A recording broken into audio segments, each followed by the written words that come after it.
একটা বেদাত করা মানেই হলো একটা সুন্নাহকে কি করা? জবাহ করা। নামাজের পরে আমাদের দেশে যে ট্রেডিশন আছে, নামাজের সাথে সাথে ইমাম সাহেব আল্লাহুম্মা আমিন রব্বানা যালামনা আনফুসানা। নবী করিম সাল্লাল্লাহু আলাইহি ওয়াসাল্লাম আমাদেরকে কি শিখিয়েছেন? নবী করিম সাল্লাল্লাহু আলাইহি ওয়াসাল্লাম আমাদেরকে শিখিয়েছেন সালাম ফিরানোর সাথে সাথে 3 বার ইস্তেগফার পড়া। আমি লক্ষ্য করি আপনারা মুনাজাত হওয়ার সালাম ফিরানোর সাথে সাথে আমাদের তো এখানে মুনাজাতও নেই, আপনারা একেবারে দৌড় মারেন কেন? সালাম ফিরানোর পরে 3 বার ইস্তেগফার পড়া, আস্তাগফিরুল্লাহ আস্তাগফিরুল্লাহ আস্তাগফিরুল্লাহ। তারপরে আল্লাহুম্মা আনতাস সালাম ওয়া মিনকাস সালাম, এটা পড়া। তারপরে নবী করিম সাল্লাল্লাহু আলাইহি ওয়াসাল্লাম বলতেন আল্লাহুম্মা আইন্নি আলা যিকরিকা ওয়া শুকরিকা ওয়া হুসনি ইবাদাতিক। আল্লাহুম্মা লা মানিআ লিমা আতাইত ওয়া লা মু'তিয়া লিমা মানা'তা ওয়া লা ইয়ানফা'ু যাল জাদ্দি মিনকাল জাদ। রাদিতু বিল্লাহি রাব্বা ওয়া বিল ইসলামি দীনা ওয়া বি মুহাম্মাদিন সাল্লাল্লাহু আলাইহি ওয়াসাল্লাম। ইয়া মুকাল্লিবাল কুলুব সাব্বিত কলবি আলা দীনিক। আল্লাহুম্মা হাসিবনি হিসাবান ইয়াসিরা। আল্লাহুম্মা হাসিবনি হিসাবান ইয়াসিরা, মানে আল্লাহ তুমি আমাদের হিসাবকে সহজ করে দাও। হিসাবকে কি করে দাও? সহজ করে দাও। আল্লাহ যদি কারো হিসাব নেয়, দুনিয়ার কোনো বান্দা আছে হিসাব দিয়ে আল্লাহর সামনে দিয়ে জান্নাতে যাবে? একজনও আছে? এজন্য নবী করিম সাল্লাল্লাহু আলাইহি ওয়াসাল্লাম বলতেন আল্লাহুম্মা হাসিবনি হিসাবান ইয়াসিরা, আল্লাহ তুমি আমাদের হিসাবকে সহজ করে দাও। তারপর আল্লাহ রাসূল বলতেন আল্লাহুম্মা ইন্নী আসআলুকাল হুদা ওয়াত তুকা ওয়াল আফাফা ওয়াল গিনা। আল্লাহ আমি তোমার কাছে হেদায়েত চাই, আমি তোমার কাছে তাকওয়া চাই, আমি তোমার কাছে অমুখাপেক্ষিতা চাই, আমি যেন কারো মুখাপেক্ষী না হয়ে যাই, আমি একমাত্র তোমার মুখাপেক্ষী থাকি। তারপরে আল্লাহ রাসূল বলতেন আল্লাহুম্মা কফিনি বিহালালিকা আন হারামিক ওয়া আগনিনি বিফাদলিকা আম্মান সিওয়াক। এভাবে নবী করিম সাল্লাল্লাহু আলাইহি ওয়াসাল্লাম একাধিক দোয়া করতেন।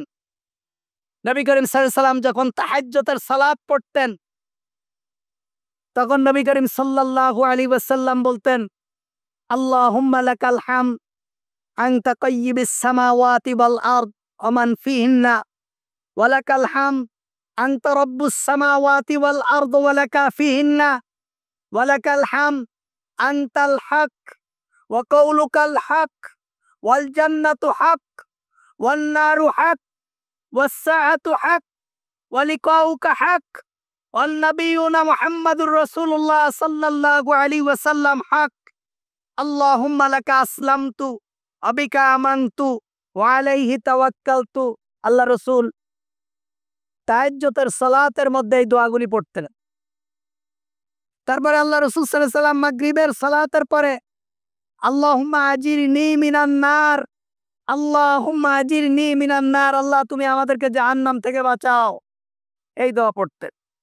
আল্লাহ রাসূল সাল্লাল্লাহু আলাইহি ওয়াসাল্লাম বিসমিল্লাহিল্লাযী লা ইয়াদুররু মা ইসমিহি শাইউন ফিল আরদি ওয়ালা ফিস সামাই ওয়া হুয়াস সামিউল আলিম, এই দোয়া পড়তেন। আল্লাহ রাসূল সাল্লাল্লাহু আলাইহি ওয়াসাল্লাম 33 বার সুবহানাল্লাহ, 33 বার আলহামদুলিল্লাহ, 33 বার আল্লাহু আকবার, আর একবার লা ইলাহা ইল্লাল্লাহু লা ইলাহা ইল্লাল্লাহু ওয়াহদাহু লা শারীকা লা লাহুল মুলকু ওয়া লাহুল হামদ ওয়া হুয়া আলা কুল্লি শাইইন কাদির, এটা বলতেন। আল্লাহ রাসূল বলছেন ওয়া ইন কানাত মিসলু যাবাদিল বাহার, কারো যদি সমুদ্র সমপরিমাণ গুনাহ হয় আল্লাহ তাআলা মাফ করে দেবেন। তা আল্লাহ তাআলার হাবিবের এত প্রতিশ্রুতি সালাতের পরে, এত দোয়া। আল্লাহ রাসূল বলছেন কেউ যদি আয়াতুল কুরসি পড়ে, আপনার ছেলেরা পৃষ্ঠার পরে পৃষ্ঠা ইংরেজি মুখস্থ করে, বাংলা মুখস্থ করে, অঙ্ক পড়ে, আপনার ছেলেরা আয়াতুল কুরসি মুখস্থ করতে পারে না, আপনারা পারেন না, আপনার পরিবার পারে না। আল্লাহ রাসূল বলছেন কেউ যদি ফরজ সালাতের পরে আয়াতুল কুরসি পড়ে সেই ব্যক্তি আর জান্নাতের মধ্যে একটা প্রাচীর, সেটা হলো শুধু মৃত্যু। মরার সাথে সাথে আল্লাহ তাকে জান্নাত দিয়ে দেবে। কেউ যদি আয়াতুল কুরসি প্রতি সলাতের পরে পড়ে, এতগুলো আমল নবী করিম সাল্লাল্লাহু আলাইহি ওয়াসাল্লাম আমাদেরকে শিখিয়েছেন সলাতের পরে। আপনি সলাতের সালাম ফিরানোর সাথে সাথে আপনি বাড়ি যাইতে পারলে বাঁচেন। আপনি সালাম ফিরানোর সাথে সাথে আল্লাহুম্মা আমিন, এই আমিন বেদাতটা সালাতের পরে যখনই ঢুকে গেছে, তখন রাসূলুল্লাহর এই অসংখ্য সুন্নাত জবা হয়ে গেছে। কেউ আমিন মুনাজাত করার পরে আর কেউ এই তাসবিহ পড়ে?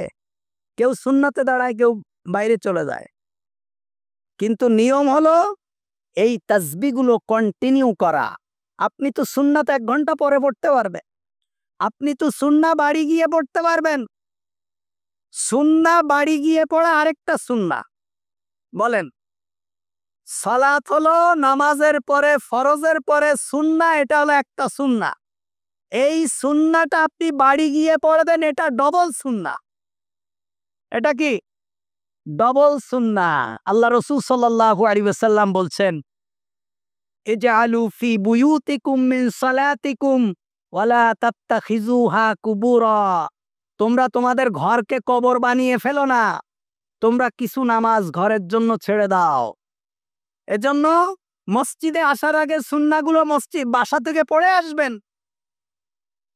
আবার ফরজ পড়ার পরে যদি সম্ভব হয় সুন্নাগুলো বাসায় গিয়ে পড়বেন।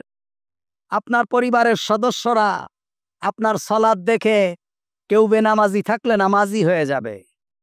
আপনার ঘরের ভিতরে যত ধরনের বদজিন, ভূত, এগুলোর আসর থাকে, আপনার ঘরে যদি সালাত হয় সেগুলো কি হয়ে যাবে?